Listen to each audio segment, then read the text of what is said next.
అనంతపురం జిల్లా రాయదుర్గ మండలం మల్లాపురంలో శ్రీ విప్లమలై నరసింహస్వామి 29వ బ్రహ్మోత్సవాలు ఘనంగా నిర్వహిస్తున్నారు. ఆలయ పీఠాధిపతి రామూర్తి స్వామీజీ ఆధ్వర్యంలో ఈ నెల నేటి నుంచి 12వ తేదీ వరకు ఉత్సవాలు జరగనున్నట్లు నిర్వాహకులు తెలిపారు. నేడు ధ్వజారోహణ, 11వ తేదీన స్వామివారి కళ్యాణోత్సవం, 12వ తేదీన మాలధారణ నిర్వహిస్తున్నట్లు రామూర్తి స్వామీజీ తెలిపారు. ఈ బ్రహ్మోత్సవానికి భక్తులు హాజరై స్వామివారి దైవకృపకు పాత్రలు కావాలని ఆశించారు.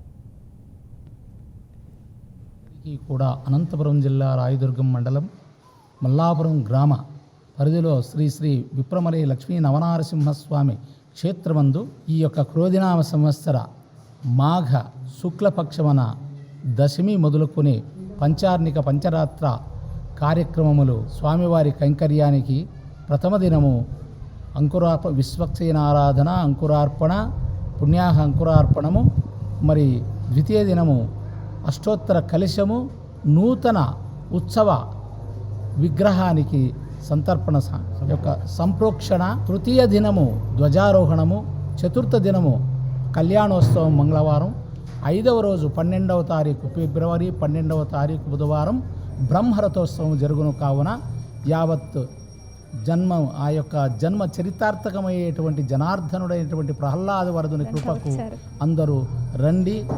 ఆ భగవంతుని సేవలో లీనమై మోక్ష ప్రాప్తికై పుణ్యక్షేత్ర సందర్శనము